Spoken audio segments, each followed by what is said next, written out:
Now, a new report from Early Childhood Ireland paints a stark picture of the childcare crisis, with 59% of adults in Munster saying the government is not doing enough to address the shortage of early years places. In Clare alone, up to 1,195 children under the age of 3 are currently on waiting lists, while services are also struggling with staffing shortages and limited funding. To discuss what's behind the numbers and what it means for families locally, I'm joined now by the Director of Policy at Early Childhood Ireland, Frances Byrne. Frances, thank you so much for being with us.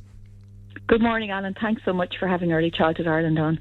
This latest barometer, as I mentioned, close to 60% of adults in this province think the government isn't doing enough, but you'd have a better sense of it than us. How serious is this situation right now? Well, it's quite serious, and at the time of going to the public, Red Sea, we had given them figures of up to 40,000 across the country. There's now closer to 46,000 children, and as you say, the number in Clare has risen to almost 1,200 children since the last time that we were on discussing this. So it's very, very serious. Certainly government is rolling out state-led services this year. That's very welcome, but there will only be 8 of them by the end of the year. So we're in this situation where one of our members, also from Munster yesterday, was telling a story of a woman who hadn't even conceived yet, contacting her for a place at her setting because she knew that there was a long waiting list at this particular setting. It doesn't happen in other countries, and so we could solve this by investing more, by building more, and by assessing needs to make sure that every child has access to a place. And I'm very pleased to say that is 79% support for that across the country. But in Munster, 81% of adults, more than 4 in 5, agree that every child should be guaranteed access to early years and school age care in their community, just as they are in other countries. And it seems, Frances, that going by those stats, that the public is ahead of government policy. And there's also strong support for a Nordic-style model. For those not overly familiar with that, what would that look like in practice if brought in here in Ireland? Yeah, 71% of the public across Munster agrees that we should move to a Nordic model. So a Nordic model describes 4 or 5 different countries. I'm sure it drives them mad that we all group them into one in the rest of Europe. But essentially what it means is that every parent, unless they're destitute, pays something. Even the richest and the poorest contribute something, but that there's so much investment in early years and school age care that those fees are kept very affordable, that public investment pays for most of it, that staff wages are paid publicly, that staff who are qualified like teachers receive the same terms and conditions as those primary school teachers. And in fact, if you have a PhD and you're working in Finland in a setting, you get more than a teacher, and so on. And indeed, over 61% of adults in Munster think that should be the case here, and that's something Early Childhood Ireland has been fighting for. And that's really the big issue facing settings in Clare and across the country. Some of them have the ability to, or the capacity to, expand and welcome in more children and reduce their waiting lists. And the thing that stops them from doing it is concerns about staffing. We've a 22% staff turnover rate in Clare. That's slightly lower than the rest of the country, but it's unacceptable. It wouldn't be accepted in any other part of the education system. We've 195 Early Childhood Ireland members in the county of Clare, and they tell us every day of the week of the struggles they have finding staff and keeping them. And it's not their fault. Again, it goes back to this lack of investment. The wages are very, very low because of that. Whereas in Nordic countries, as I said, early years educators, school age care practitioners are treated like professionals, recognised as so and compensated as so.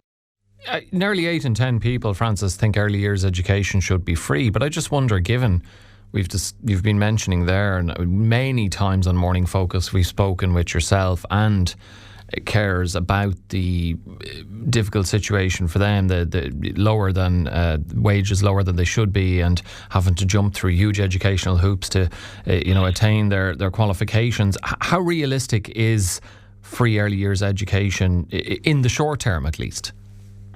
So we have an element of it, the so-called free preschool year, which is now 2 years, although not 2 full years, because as parents will know, it runs for 38 weeks of the year.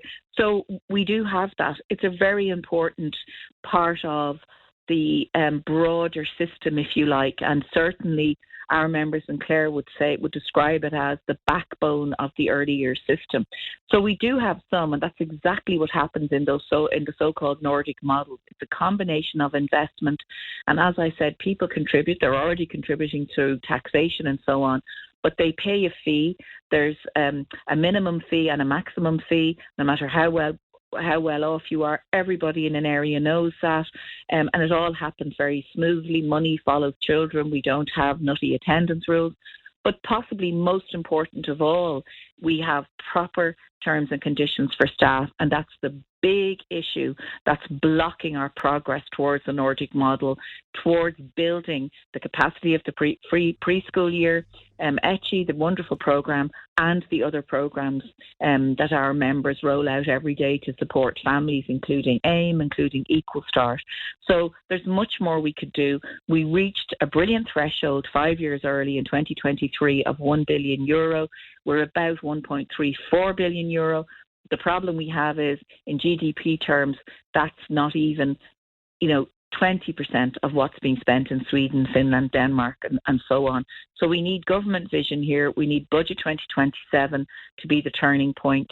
And the first step, as Early Childhood Ireland has said to you before, has said to your listeners before, and we know our members in Clare and across Munster are behind us, the first step needs to be raising pay, making it public so that there's parity between those hard-working educators who are walking in the doors of those 195 settings this morning with their colleagues down the road walking into schools when they have the same kind of qualifications.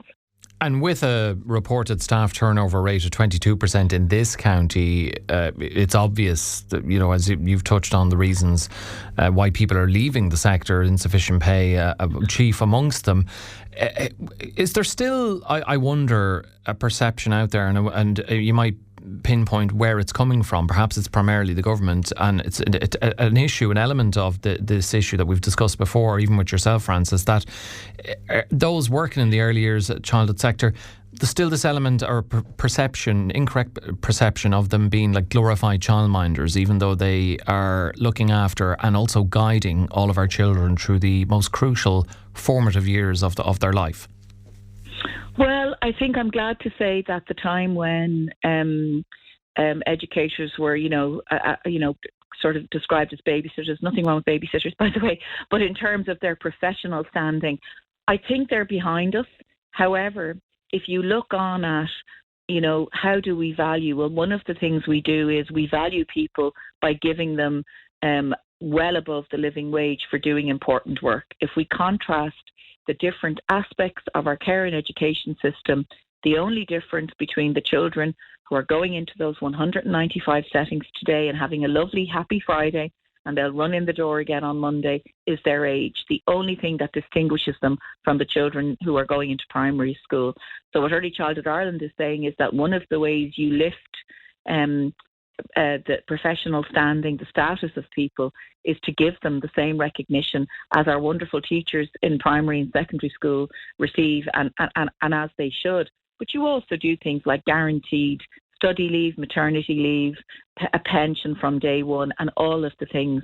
And you require CPD and all of the things that are required of teachers. And just to say, without ever requiring it, when Early Childhood Ireland and our counterparts in other organisations, and indeed I know when things are put on by state agencies in the evenings, they get oversubscribed. This is a 30,000 strong workforce that is already building its own professionalism, and not to build on the point you made about the public being ahead of the government when it comes to support for the system. It's true that educators are well on their professionalisation journey, keeping up with the latest things that are good for children, all of the wonderful things that they study in their own time. So they're keeping up with their professional journey, with their continuous professional development, and government needs to catch up now with greater investment and prioritising terms and conditions. We know across the board that the qualifications and sustained relationships within settings. In other words, people staying and not leaving is a huge indicator of high quality. And that's what we want to see in Early Childhood Ireland. And that's what's being delivered in those 195 settings. So the government needs to be catching up with all of that and putting its money where its mouth is. There's wonderful plans. They need to be expedited. But the big key here is greater investment and prioritising terms and conditions for those 30,000 staff. OK, we do have to leave it there. My thanks to you, Frances Byrne, Director of Policy at Early Childhood Ireland. But I do want to bring in another guest on this important topic, and that is Cathal Dillon. Cahill's with the Shannon Family Resource Centre. Cathal, thanks for joining us on Morning Focus. No problem, Alan. Thanks very much for having me.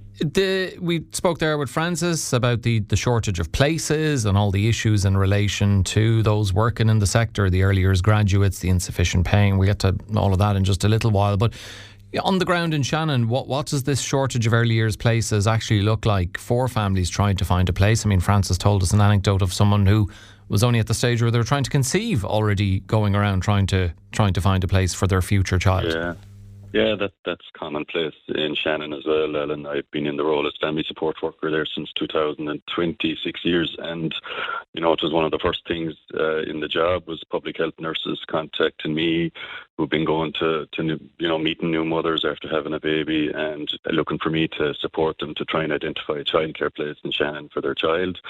And, it's been the same old stories for the last 6 years, really, that when I ring around, when I speak to the childcare providers, when I look at the lists that are available from like the Clare County Childcare Committee where there's registered childminders and that, there isn't enough of those individual people that are registered in the area. But also, when I even speaking to one of the childcare providers yesterday, they have 100 children in their creche, but they've another 100 on the waiting list, and it's been like that. And it's nearly a full-time job for some of those childcare providers that are doing their best to provide some spaces for families to just manage a waiting list and constantly, answering the phone to parents. Where's my child on the list? Is there any chance I might be able to get the child into the ECCE scheme when they're 2 years and 9 months? And, even to try and get them in at that stage is a massive issue for a lot of families. And I suppose the knock-on effect is, and what I see in my role is parents can't attend other supports then for themselves. They can't maybe even do things like go and do the driver theory test or, learn to drive or upskill in other areas of their life that they'd like to do because they don't have anyone to mind their child. They can't go to maybe some mental health appointments. They can't, go to their regular checkups and things like that. It really has or perhaps even, Cathal, maybe some of them can't. Maybe some of them can't even work. It might affect their ability to work or return to work. Yeah. Exactly. It's across the board. It's every makeup of family. Like, it's not just, single parents. It's working families. It's trying to maybe have to only work on hybrid types of work that they can do. So maybe their partner works a couple of days, they work a couple of days, and they manage the childcare between them. But it has a massive knock-on effect on people. And it's a real struggle then for a lot of lone parents, I suppose, as well, and separated families. I was at a meeting the other day around infant mental health, and it said the way it takes a village to raise a child used to be 1 in 14 for a child. It's 1 to 4 now to help support a family. So times have changed an awful lot, and it's that the supports that were there before aren't always available to people now to ask for help and to look for that support when they need to attend something themselves. And it's massive. It's a massive issue, and it has been in Shannon for a long time. And, I know the government are thinking of buying up some early childcare facilities, but I haven't heard of where in Shannon they might find a space. But it's needed. It's not just Shannon, it's across the country. And and I know you and you're not alone in this, are raising concerns about housing developments. And is that an issue, Cathal, in Shannon, when new estates are built without childcare facilities, that exacerbates the problem? Yeah, it does, of course. And I know it was an old policy, and back then you had a lot of vacant childcare facilities or so-called childcare facilities left in housing estates then with nobody to run them. But it was just poorly thought out. It wasn't joined. The dots weren't joined with the planning department, with the childcare providers. And I think that it needs to be really, brought to the fore again. If you've got 50 houses, well then look, 20 of those houses have families where they're going to need childcare. So, it's a no-brainer. If there's a couple of new housing estates in Shannon, it's the same up and down the country. If there's families going into new houses, which is great, you've less people homeless, but then you also need to have that knock-on need for childcare as well for those families, and they're not there. The places just aren't there, and it's the same answer I get every week. We don't have a place. I'm sorry, we'll put your child in the list, but they may not get a place till they're nearly ready for primary school. The zero capital funding for new childcare projects this year, Cathal, in terms of local impact, will that see services locally struggling to recruit or retain staff?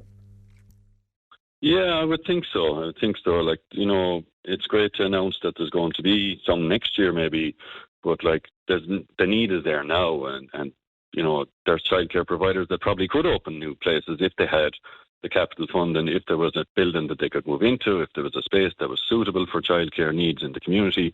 And a lot of these services need outdoor space, they need parking, they need, you need a big building, you need a big premises to be able to provide the space for children. So, without the capital investment, without the buildings being found, well, then you're going to struggle to manage.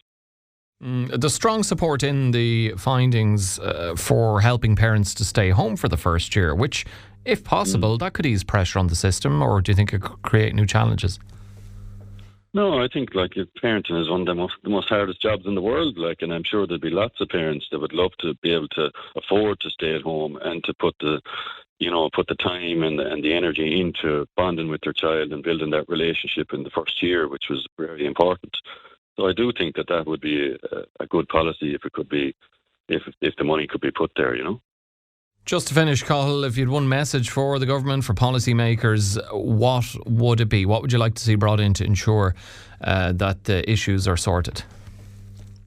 Well, I suppose Frances has raised the one around, valuing the workers that are there as well at the current time, and investing in them and making sure that, they're paid the right amount of money for their role. Like, they're basically stand-in parents. If they're looking after a parent's child for 3 hours to 7 or 8 hours a day, well then, they're doing the role of what parents are doing on the rest of the time, and it has to be valued as such. Like, it's a huge, having that one good adult or a caregiver that can really look out for your child and follow their needs and be there with all their feelings and emotions throughout the day. It's a huge job, and I think it needs to be valued more, and they need to be paid appropriately. And I suppose just having premises and having, more money pumped into the system to be able to provide for spaces that are suitable for childcare is very, very important. It needs to be worked on more, Okay, I have no doubt this is something we've covered it many times on the show, and we will do so again, but we'll park that there for the moment. Cathal, thank you very much for being with us as well. Cathal Dillon there from the Shannon Family Resource Centre.